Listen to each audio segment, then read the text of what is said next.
Hi hello ನಮಸ್ಕಾರ ಸ್ನೇಹಿತರೆ. ಮಾನ್ಯತಾ, ಭೃಗು ಹಾಗೆ ನವದೀಪ್ ಮೂವರನ್ನು ಕೂಡ ಬೆಂಡತಿ ಬೆವರಿಳಿಸಿ ತನ್ನ ತಮ್ಮನ ಸಾವಿಗೆ ನ್ಯಾಯ ಕೊಡಿಸೋಕೆ ಮುಂದಾಗಿದ್ದಾರೆ ರಾಮಾಚಾರಿ. ಹಾಗಿದ್ರೆ ಏನಾಯಿತು, ಏನು ಕಥೆ, ಎಲ್ಲವನ್ನ ಕೂಡ ತಿಳ್ಕೊಬೇಕು ಅಂದರೆ ಈಗಲೇ ನಮ್ಮ ಈ ಚಾನಲ್ನ ಸಬ್ಸ್ಕ್ರೈಬ್ ಮಾಡಿ, ಹಾಗೆ ಒಂದು ವಿಡಿಯೋವನ್ನು ಪೂರ್ತಿಯಾಗಿ ನೋಡೋದನ್ನು ಯಾವುದೇ ಕಾರಣಕ್ಕೂ ಕೂಡ ಮರಿಬೇಡಿ. ಇಲ್ಲಿ ರಾಮಾಚಾರಿ ಕಿಟ್ಟಿಯಾಗಿ ಮನೆಗೆ ಬರ್ತಾರೆ. ಅಲ್ಲಿ ಚಾರು ವಿಧವೆ ಆಗಿದ್ರು ಕೂಡ ಅದನ್ನು ನೋಡಿಕೊಂಡು ಮನಸ್ಸಲ್ಲೇ ಸಂಕಟ ಪಡ್ತಿದ್ದಾರೆ ಹೊರತು ನಾನು ರಾಮಾಚಾರಿ ಬದುಕಿದ್ದೀನಿ, ನನ್ನ ಹೆಂಡತಿ ವಿಧವೆ ಅಲ್ಲ ಅನ್ನೋ ವಿಷಯವನ್ನು ಯಾರ ಮುಂದೆ ಕೂಡ ಹೇಳೋಕ್ಕೆ ಮುಂದಾಗ್ತಾ ಇಲ್ಲ ರಾಮಾಚಾರಿ. ಇದರ ನಡುವೆ ಮುರಾರಿಗೆ ವಿಷಯ ಹೇಳಲೇಬೇಕಾಗುತ್ತೆ. ರಾಮಾಚಾರಿ, ನನ್ನ ತಮ್ಮ ಸತ್ತಿರೋದು ನಾನಲ್ಲ, ನನ್ನ ತಮ್ಮ ನನಗೋಸ್ಕರ ಪ್ರಾಣ ತ್ಯಾಗ ಮಾಡಿದ್ದಾನೆ ಅಂತ ಹೇಳಿದಾಗ ನೀನು ಯಾಕೆ ವಿಷಯನ ಎಲ್ಲರ ಮುಂದೆ ಹೇಳ್ತಿಲ್ಲ ರಾಮಾಚಾರಿ ಅಂತ ಮುರಾರಿಗೆ ಕೇಳೋದಕ್ಕೆ, ಇಲ್ಲ ನನ್ನ ತಮ್ಮನ ಸಾವಿಗೆ ನ್ಯಾಯ ಸಿಗಿಸ್ಬೇಕು ಅಂದರೆ ನಾನು ಈ ರೀತಿಯಾಗಿ ಇರಲೇಬೇಕಾಗುತ್ತೆ, ಈ ಒಂದು ವಿಷಯ ಯಾರಿಗೂ ಕೂಡ ಗೊತ್ತಾಗಬಾರ್ದು ಅಂತ ಮುರಾರಿಗೆ ಹೇಳ್ತಾರೆ ರಾಮಾಚಾರಿ. ಆದರೆ ಇಲ್ಲಿ ಚಾರು ತನ್ನ ಗಂಡ ಬದುಕಿದ್ದಾನೆ, ನನ್ನ ಗಂಡ ನನ್ನ ಸುತ್ತಮುತ್ತನೇ ಇದ್ದಾನೆ ಅನಿಸ್ತದೆ, ನನ್ನ ಗಂಡನ ಫೋಟೋಗೆ ಹಾರ ಹಾಕಬೇಡಿ, ದೀಪ ಹಚ್ಚಬೇಡಿ ಅಂತ ಎಲ್ಲವನ್ನ ಕೂಡ ಹೇಳಿ ದೊಡ್ಡ ರಂಪನೆ ಮಾಡಿಬಿಡ್ತಾರೆ. ಆದರೆ ಇಲ್ಲಿ ಮಾವ ಮಾತ್ರ ಏನು ಮಾತಾಡ್ತಿದ್ಯಾ ಚಾರು, ರಾಮಾಚಾರಿ ಇಲ್ದಿರೋ ಬದುಕನ್ನು ನೀನು ಒಪ್ಕೋಬೇಕು, ಹೊಸದಾಗಿ ಬದುಕನ್ನು ಶುರು ಮಾಡಬೇಕು, ನಾವೇ ನಮ್ಮ ಕೈಯಾರೆ ಎಲ್ಲ ಶಾಸ್ತ್ರವನ್ನು ಕೂಡ ಮಾಡಿದ್ವಿ, ನೀನು ಕೂಡ ಇದೆಯಾ ಕಣ್ಮುಂದೆ ಕಂಡಿತು, ಎಲ್ಲ ಕೂಡ ಸತ್ಯನೇ, ನಾವೇ ನಮ್ಮ ಮಗನ ಶ್ರುತಿಗೆ ಅಗ್ನಿ ಸ್ಪರ್ಶ ಮಾಡಿ ಎಲ್ಲ ಶಾಸ್ತ್ರೋಕ್ತವಾಗಿ ಮಾಡಿದ್ಮೇಲೆ ಇವಾಗ ರಾಮಾಚಾರಿ ಸತ್ತಿಲ್ಲ ಅಂದರೆ ಹೇಗೆ, ದಯವಿಟ್ಟು ಅರ್ಥ ಮಾಡ್ಕೊಮ, ಸತ್ಯ ಅರ್ಕಿಸ್ಕೊ, ದಯವಿಟ್ಟು ನಮ್ಗೆ ಅರ್ಥ ಆಗುತ್ತೆ ನಿನ್ನ ಸಂಕಟ ಏನು ಅಂತ ಹೇಳಿ ನಾನು ಚಾರುಗಳು ಹೇಳ್ತಾರೆ. ಆದರೆ ಇಲ್ಲಿ ಚಾರುಗೆ ನನ್ನ ಗಂಡ ಬದುಕಿದ್ದಾನೆ, ನನ್ನ ಗಂಡ ಸತ್ತಿಲ್ಲ ಅಂತಾನೆ ಆಕೆ ಮನಸ್ಸು ದೃಢವಾಗಿ ಹೇಳ್ತಿದೆ.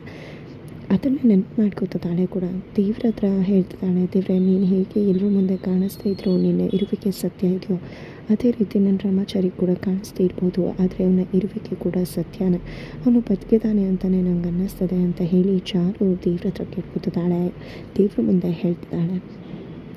ಎಲ್ಲದರ ನಡುವೆ ನವದೀಪ ಜಯಶಂಕರ್ ಹತ್ರ ಹೋಗುತ್ತೆ, ಒಂದು ಡಾಕ್ಯುಮೆಂಟ್ಸ್ಗೆ ಸೈನ್ ಹಾಕಿಸ್ಕೊಳ್ಳೋಕ್ಕೆ ಮುಂದಾಗಿದ್ರು. ಬಟ್ ಎಷ್ಟು ಹುಡುಕ್ತು ಎದುರಿಸಿದ್ರು ಕೂಡ ಜಯಶಂಕರ್ ಯಾವುದೇ ರೀತಿ ಡಾಕ್ಯುಮೆಂಟ್ಸ್ಗೆ ಸೈನ್ ಹಾಕ್ತಿಲ್ಲ.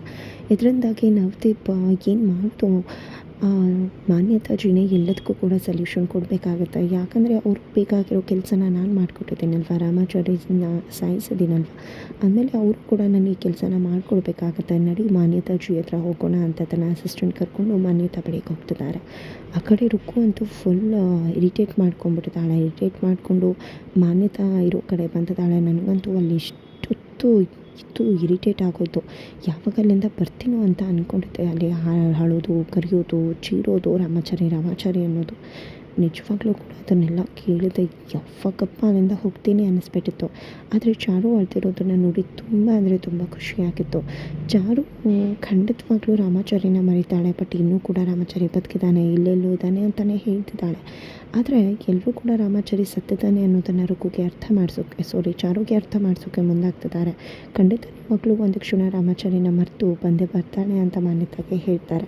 ತದನಂತರ ಇಲ್ಲಿ ಚಾರುಗೆ ನಿಜವಾಗ್ಲೂ ರಾಮಾಚಾರಿ ಇಲ್ಲದ ಬದುಕನ್ನು ಊಹಿಸ್ಕೊಡೋಕ್ಕೂ ಸಾಧ್ಯ ಆಗೋದಿಲ್ಲ. ಅದೇ ಕಾರಣಕ್ಕಾಗಿ ಇಲ್ಲ, ನಾನು ನನ್ನ ಮಗು ಯಾವುದೇ ಕಾರಣಕ್ಕೂ ರಾಮಾಚಾರಿ ಇಲ್ಲದಿರೋ ಪ್ರಪಂಚದಲ್ಲಿ ಬದುಕೋದಿಲ್ಲ ಅಂತ ಯೋಚನೆ ಮಾಡಿದೆ. ಆಕೆ ಬಾವಿಗೆ ಹಾರೋ ಪ್ರಯತ್ನಕ್ಕೆ ಮುಂದಾಗ್ತಾಳೆ.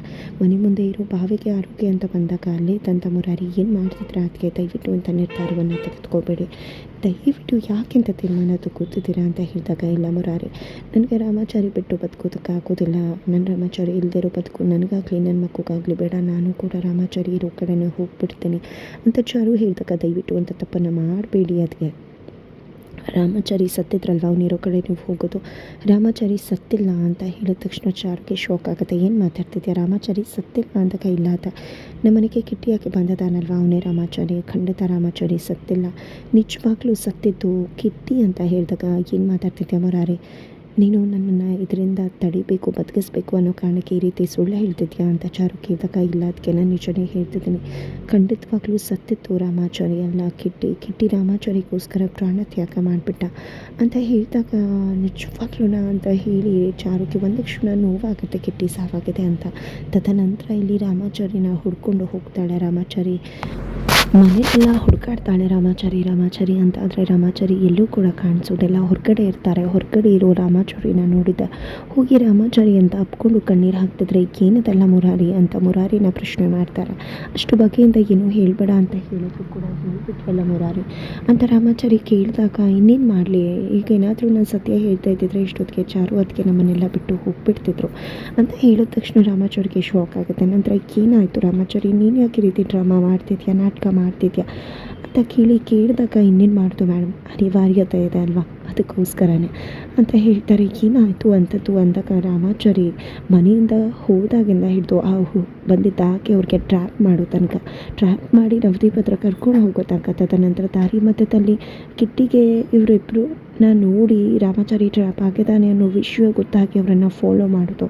ನಂತರ ನವದೀಪ್ ಅವ್ರ ಮೇಲೆ ಅಟ್ಯಾಕ್ ಮಾಡಿಸೋದು, ಅಲ್ಲಿಂದ ರಾಮಾಚಾರಿ ತಪ್ಪಿಸ್ಕೊಂಡು ಹೋದಾಗ ಕಿಟ್ಟಿ ಎಲ್ಲಕ್ಕೆ ಬರೋದು, ನಂತರ ಕಿಟ್ಟಿ ಮೇಲೆ ಅಟ್ಯಾಕ್ ಆಗೋದು, ಕಿಟ್ಟಿ ಕಥೆಯನ್ನು ಅವರೆಲ್ಲರೂ ಕೂಡ ಸೇರ್ಕೊಂಡು ಮುಗಿಸೋದು. ಇದಕ್ಕೆಲ್ಲವನ್ನೂ ಕೂಡ ರಾಮಾಚಾರಿ ಹೇಳ್ತಾರೆ. ಇದನ್ನೆಲ್ಲ ಮಾಡಿದ್ದು ಯಾರು ಅಂತ ಚಾರು ಕೇಳಿದ್ದಕ್ಕೆ ಅದು ಬೇರೆ ಯಾರೂ ಅಲ್ಲ, ನಿಮ್ಮಮ್ಮ ಮಾನ್ಯತಾ ಅಂದ ತಕ್ಷಣ ನಡಿ ರಾಮಾಚಾರಿ ಅವ್ರಿಗೆ ಸರಿಯಾಗಿ ಖಡಕ್ ಪಾಠ ಕಲಿಸೋಣ ಅಂದಾಗ, ಬೇಡ ಮೇಡಮ್, ಅಧರ್ಮವನ್ನು ಅಧರ್ಮದ ಹಾದಿಯಲ್ಲಿ ಹೋಗಿ ಗೆಲ್ಲಬೇಕು ಅಂತಾರೆ, ಮಣಿಸ್ಬೇಕು ಅಂತಾರೆ. ನಾನು ಅದಕ್ಕೋಸ್ಕರನೇ ಸಿದ್ಧವಾಗಿರೋದು. ನನ್ನ ತಮ್ಮನ ಸಾವಿಗೆ ಕಾರಣ ಯಾರು, ಎಲ್ಲರನ್ನ ಕೂಡ ಪತ್ತೆ ಹಚ್ಚು, ಎಲ್ಲರ ವಿರುದ್ಧ ತೀರಿಸ್ಕೋತೀನಿ. ನನಗೆ ಗೊತ್ತಿದ್ದಿರೋ ವಿಷಯಗಳನ್ನ ನಾನಿನ್ನೂ ಕೂಡ ತಿಳ್ಕೊಬೇಕಾಗಿದೆ ಅಂತ ಹೇಳ್ತಾರೆ. ಆ ಕಡೆ ನವದೀಪ್ ಮಾನ್ಯತಾ ಮನೆಗೆ ಹೋಗುತ್ತೆ. ಮಾನ್ಯತಾ ಜೈಶಂಕರ ಈ ಒಂದು ಡಾಕ್ಯುಮೆಂಟ್ಸ್ಗೆ ಸೈನ್ ಹಾಕ್ತಿಲ್ಲ, ನೀವೇನಾದರೂ ಮಾಡಬೇಕು, ಯಾಕಂದರೆ ನಾನು ನಿಮ್ಮ ಕೆಲಸನ ಮಾಡಿಕೊಟ್ಟಿದ್ದೀನಿ ರಾಮಾಚಾರಿ, ಕತೆ ಮುಗಿಬೇಕು ಅಂತ ಹೇಳಿದರೆ ರಾಮಾಚಾರಿ ಕಥೆಯನ್ನು ಮುಗಿಸಿ ನಿಮ್ಮ ಕೆಲಸ ಮಾಡಿಕೊಟ್ಟಿದ್ದೀನಲ್ವ, ಅಂದಮೇಲೆ ಈಗ ನೀವು ನನ್ನ ಕೆಲಸ ಮಾಡಿಕೊಡ್ಬೇಕಲ್ವ ಅಂದಾಗ ಖಂಡಿತ ಮಾಡಿಕೊಡೋಣ, ಅದರಲ್ಲಿ ಏನಿದೆ ಮಾಡಿಕೊಡ್ತೀನಿ ಅಂತ ಮಾನ್ಯತೆ ಹೇಳ್ತಿದ್ದಾರೆ. ತದನಂತರ ಕಿಟ್ಟಿಯ ಮನೆಗೆ ಬರ್ತಿದ್ದಾನೆ. ಕಿಟ್ಟಿನ ನೋಡಿದ್ದೆ ನಿಜವಾಗ್ಲೂ ಮಾನ್ಯತೆ ಮತ್ತು ನವದೀಪ್ ಗಂಡಮಂಡಲ ಆಗ್ತಾರೆ. ಈ ಕಡೆ ರುಕ್ಕು ಹೋಗಿದ್ದೆ, ಹೊಸ್ಕೊಂಡ್ಬಿಡ್ತಾಳೆ, ನನ್ನ ಗಂಡ ಬಂದ, ಖಂಡಿತ ತಿಥಿ ಮಾಡೋಕ್ಕೆ ಬಂದಿದ್ದಾನೆ ವಿಷಯ ಗೊತ್ತಾಗಿ ಅಂತ ಅನಿಸುತ್ತೆ ಅಂತ ಅಂದ್ಕೊಂಡಿದ್ದೆ, ಹೊಸ್ಕೊಂಡ್ಬಿಡ್ತಾಳೆ. ಈ ಕಡೆ ಚಾರು ಮುತ್ತೈದೆಯಾಗಿ ಎಂತೆನಂತೆ ಮುದ್ದಾಗಿ ರೆಡಿ ಆಗಿದ್ದೆ ಮನೆಯವ್ರ ಮುಂದೆ ಬರ್ತಾರೆ. ಅದನ್ನು ನೋಡಿ ಅತ್ತೆ ಮತ್ತು ಅಚ್ಚಿ ಏನು ಮಾಯ್ತಲ್ಲ ಅಂದಾಗ ಎಲ್ರಿಗೂ ಕೂಡ ರಾಮಾಚಾರಿ ಸತ್ತಿರ್ಬೋದು, ಆದರೆ ನನ್ನ ಮನಸ್ಸಲ್ಲಿ ಇನ್ನೂ ಕೂಡ ರಾಮಾಚಾರಿ ಜೀವಂತವಾಗಿದ್ದಾನೆ ಅಂದಮೇಲೆ ನಾನು ಯಾಕೆ ವಿಧವೆಯಾಗಿರಬೇಕು, ಖಂಡಿತ ಇನ್ನು ಮುಂದೆ ನಾನು ಆ ರೀತಿ ಇರೋದಿಲ್ಲ, ಇನ್ನು ಮುಂದೆ ನನ್ನ ಗಂಡ ನನ್ನ ಮನಸ್ಸಲ್ಲೇ ಇದ್ದಾನೆ ಅಂತ ಅಂದ್ಕೊಂಡು ನಾನು ಇದೇ ರೀತಿ ಖುಷಿಯಿಂದ ಇರ್ತೀನಿ ಅಂತ ಹೇಳಿದಾಗ, ಖಂಡಿತ ಮಗಳೇ ನೀನು ಹೊಸ ಬದುಕನ್ನು ಶುರು ಮಾಡಿದ್ದು ತುಂಬ ಖುಷಿ ಆಗ್ತಿದೆ ಅಂತ ರಾಮಾಚಾರಿ ಹೇಳ್ತಾರೆ. ನಂತರ ಕಿಟ್ಟಿಯಲ್ಲಿ ಹೋಗಿದೆ ಮಾನ್ಯತಾ ನವದೀಪ್ಗೆ ಥ್ಯಾಂಕ್ಸ್ ಹೇಳ್ತಿದ್ದಾರೆ. ಏನಪ್ಪ ಇದು ಥ್ಯಾಂಕ್ಸ್ ಹೇಳ್ತಿದ್ಯಾ ನಮಗೆ ಯಾಕೆ ಅಂತಕ ರಾಮಾಚಾರಿ ಕತೆ ಮುಗಿಸಿ ನೀವೇ ಅಂತ ನಂಗೆ ತುಂಬ ಚೆನ್ನಾಗಿ ಗೊತ್ತಿದೆ, ರಾಮಾಚಾರಿನ ಮುಗಿಸೋದ್ರಲ್ವ ಅದಕ್ಕೋಸ್ಕರ, ಯಾಕಂದರೆ ನಾನು ಕೂಡ ತುಂಬ ದಿನದಿಂದ ಅವನ್ನ ಮುಗಿಸ್ಬೇಕು ಅಂದ್ಕೊಂಡಿದ್ದೆ, ಆದರೆ ನೀವೇ ಕೆಲಸ ಮಾಡಿದ್ರೆ ನನ್ನ ಕೆಲಸನ ಈಸಿ ಮಾಡಿಕೊಡ್ರಿ ಅಂದಾಗ, ಯಾಕೆ ನಿನಗೆ ಯಾಕಷ್ಟು ಸೇಡು ಅಂತ ಚುಕ್ಕೆ ಕೇಳಿದಾಗ, ಯಾಕೆ ಅಂದರೆ ಮನೇಲೆಲ್ಲ ಬರೀ ರಾಮಾಚಾರಿ ಅಂತಾರೆ, ಅಗ್ರಹಾರದಲ್ಲಿ ರಾಮಾಚಾರಿ ಅಂತಾರೆ, ನನಗೆ ಯಾವುದೇ ರೀತಿ ಬೆಲೆ ಇಲ್ಲ, ಎಲ್ಲದಕ್ಕೂ ಕೂಡ ರಾಮಾಚಾರಿ ಅದಕ್ಕೆ ಅವ್ನ ಕತೆ ಮುಗಿಸ್ಬೇಕು ಅಂದ್ಕೊಂಡಿದ್ದೆ.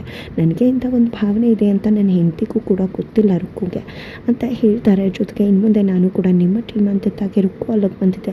ಕಿಟ್ಟಿ ನಾನು ಕೂಡ ಇವ್ರ ಟೀಮೇ. ನಿಜ ಹೇಳಬೇಕು ಅಂದರೆ ರಾಮಾಚಾರಿಗೆ ಮೊದಲು ಚುಚ್ಚಿತು ನಾನೇ ಅಂತ ರುಕ್ಕು ಹೇಳಿದ ತಕ್ಷಣ ನಿಜವಾಗ್ಲೂ ರಾಮಾಚಾರಿ ಕೆಂಡಾಮಂಡಲ ಆಗ್ತಾರೆ. ಹಾಗಿದ್ರೆ ಏನು ಮಾಡ್ಬೋದು, ಪೊಲೀಸವ್ರನ್ನ ಕರೆಸಿ ರೆಡ್ ಹ್ಯಾಂಡಾಗಿ ಮೂವರನ್ನು ಕೂಡ ಅರೆಸ್ಟ್ ಮಾಡಿಸಿ ಜೈಲಿಗೆ ಕಟ್ತಾರಾ, ಏನಾಗುತ್ತೆ ತಿಳ್ಕೋಬೇಕು ಅಂದರೆ ಈಗಲೇ ನಮ್ಮ ಚಾನಲ್ನ ಸಬ್ಸ್ಕ್ರೈಬ್ ಮಾಡಿ ನನ್ನ ವೀಡಿಯೋಗೆ ವೇಟ್ ಮಾಡೋದನ್ನು ಮರಿಬೇಡಿ.